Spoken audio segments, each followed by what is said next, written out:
నేను ఫస్ట్ మీ గురించి మాట్లాడతాను, సినిమా గురించి తర్వాత.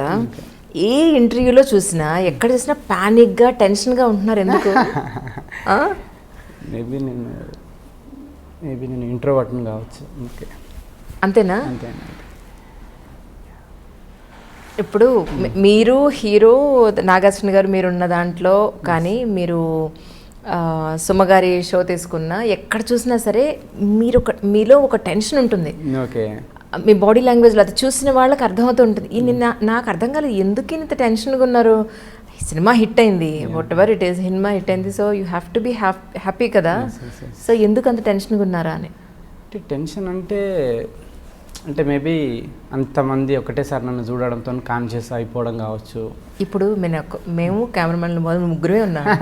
అంటే ఇప్పుడు ముగ్గురే అండి, బట్ చూస్తారు కదా చాలా మంది. అవును, మేబీ అనారోస్నెస్ కావచ్చు. సో కాన్షియస్ అయిపోతుంది. Yeah maybe. ఇప్పుడు ప్రశాంతంగా ఉన్నారు ఇప్పుడు. Okay, cool. సార్, సినిమా గురించి మాట్లాడే ముందు ఒక్కసారి మీ ఊరిని, మీ ఫ్యామిలీని, మీ తల్లిదండ్రులను ఒకసారి తలుచుకుందాం. అది మాది, నేను 10th పుట్టింది నారాయణఖేడ్ అండి. 10th వరకు అక్కడనే చదువుకున్నాను నేను. తర్వాత ఇంటర్మీడియట్కి మా ఫ్యామిలీ వాళ్ళు సంగారెడ్డికి షిఫ్ట్ అయ్యారనమాట. ఇంటర్ అక్కడ, తర్వాత గ్రాడ్యుయేషన్ హైదరాబాద్లో. ఏం చేశారు గ్రాడ్యుయేషన్? నాది BCA అండి, ఇది అమీర్పేట్ న్యూ సైన్స్ కాలేజ్లో. ఓకే, సో డిగ్రీ తర్వాత ఇంకా మళ్ళీ ఫర్దర్గా లేదని చదవలేదు. ఇంట్లో వాళ్ళు ఏమన్నారు అప్పుడు? అంటే how come you are into film industry అంటే ఏం చెప్తారు? అంటే అదండి, ఇప్పుడు మనకు ఊహ తెలిసే టైంకి ఒక విషయం చాలా ప్లెజర్ ఇస్తుంది కదా. మేబీ నాకు సినిమాలో చాలా ప్లెజర్గా అనిపించింది. సో అప్పటికి డైరెక్షన్ అనేది తెలీదు, బట్ మూవీస్లో ఉండాలి అనే ఫీలింగ్ అనమాట. తర్వాత కొంచెం క్రాఫ్ట్ అదంతా అర్థమయ్యేసరికి డైరెక్షన్ చేయాలనే ఒక ఆలోచన.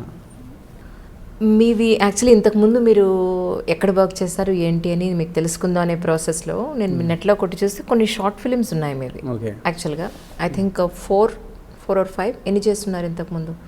ప్రీవియస్ ఎక్స్పీరియన్స్ అంటే డిగ్రీ అయిన తర్వాత సరే ఏం చేద్దాం అనుకున్నారు, మీరు ఎక్కడెక్కడ జాబ్ చేశారు, లేదా ఈ షార్ట్ ఫిల్మ్స్ ఎలా తీస్తారు? ఒక్కసారి ప్లీజ్ ఓపెన్ అప్ అయ్యి మీరు ఓపెన్గా మాట్లాడచ్చు, నో ప్రాబ్లం. డిగ్రీ తర్వాత యాక్చువల్గా నేను సంగారెడ్డిలో 3 years ఖాళీగా ఉన్నాను. నేను అక్కడనే ఖాళీగా ఉన్నాను. తర్వాత నేను హైదరాబాద్కి వచ్చి సినిమా ట్రయల్ స్టార్ట్ చేశాను. ఆ 3 years టైంలోనే నేను ఒక మిస్డ్ కాల్ అనే కామెడీ షార్ట్ ఫిల్మ్ చేశాను నేను. అది నాగేశ్వరికి బాగా నచ్చింది అనమాట. ఇప్పుడు నాకు జాతిరత్నాల సినిమా రావడానికి కూడా కారణం అదే. తర్వాత ఇక్కడికి వచ్చిన తర్వాత కొంతమంది రైటింగ్ డిపార్ట్మెంట్కి అట్లా పిలిచేటోళ్ళు అనమాట, ఏదైనా సినిమాకి రాయడానికి అట్లా ఇలా. అప్పుడు నాకు గురించి పరిచయం అయ్యాడు ఉయ్యాల జంపాల సినిమా డైరెక్టర్. ఓకే, పరిచయం కావడంతో అప్పుడు నేను ఉయ్యాల జంపాల సినిమాకి పనిచేయడము, అదే బ్యానర్లో ప్రొడ్యూసర్ నాకు పిట్టగొడ అనే సినిమా డైరెక్షన్ చేయడానికి అవకాశం ఇవ్వడము. ఆ సినిమా రిలీజ్ అయింది. ఆ సినిమా అసలు సక్సెస్ కాలేదు. సో దాని తర్వాత మళ్ళీ అంటే గ్యాప్ అనేది రాలేదు యాక్చువల్గా. ఆ సినిమా పోస్ట్ ప్రొడక్షన్లో ఉన్నప్పుడే నాగేశ్వరం కలిశాడు నన్ను. సో ఏ సినిమా చేద్దామనే దాంట్లోనే గ్యాప్ వచ్చిందనమాట. అచ్చా, నాకు ఇప్పుడు బాగా అర్థమైంది నాగార్జున గారికి మీకు ఎలా ప్యాచప్ అయిందో. ఆయన కూడా చాలా తక్కువ మాట్లాడతారు, మీరు కూడా చాలా తక్కువ మాట్లాడతారు, అందుకే ప్యాచప్ అయింది అంటారా మీ ఇద్దరిది? అట్లేం లేదండి, మేము బాగానే మాట్లాడతాం నాగేశ్వరం. అచ్చా, మీరిద్దరు ఉన్నప్పుడే మాట్లాడుకుంటుంటారు, అది సంగతి. అమ్మ వాళ్ళ గురించి ఒకసారి చెప్పండి. ఫ్యామిలీ ఎంతమంది? గవర్నమెంట్ టీచరు, మా అమ్మ హౌస్ వైఫ్, తమ్ముడు గవర్నమెంట్ టీచర్, అక్క గవర్నమెంట్ టీచరే. ఓ, మీరు ఆఖరి సంతానమా?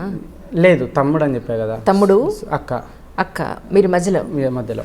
ఓకే, వాళ్ళిద్దరు గవర్నమెంట్ టీచర్స్, మా daddy government teacher. Okay, so ఇప్పటివరకు అయితే మీ గురించి, మీ సెటిల్మెంట్ గురించి ఇంట్లో వాళ్ళు వెయిటింగ్ అయితే? అట్లేం లేదు, వెయిటింగ్ అంటే ఒక రకంగా ఆల్రెడీ. ఎందుకంటే వాళ్ళు మీకన్నా పెద్ద, మీకన్నా చిన్న, ఇద్దరు ఒక ప్రొఫెషన్లో సెటిల్ అయిపోయారు. So waiting for your settlement actually.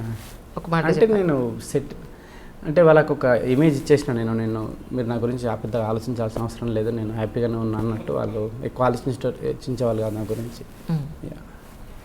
So అయితే ఒక మాటలో చెప్పాలంటే ఇంతకుముందు మీరు పెట్ట కూడా చేశారు అయితే? ఎస్ అండి, అవును, డైరెక్షన్ చేశాను. ఓకే, ఈ విషయం నిజంగా ఈవెన్ నేను నెట్లో కూడా చెక్ చేశాను, బట్ ఎక్కడ కూడా నాకు దొరకలేదు. So sorry for that. ఒక్కొక్కసారి అంతేనండి, మన ఇంటర్వ్యూ చేయాలనుకునే గెస్ట్ది కొన్ని డెఫినెట్గా మిస్ అవుతూ ఉంటాం. సో ఆ మిస్ అయిన దాంట్లో ఇది ఒక పాయింట్ అనుకుంటాను మేబీ.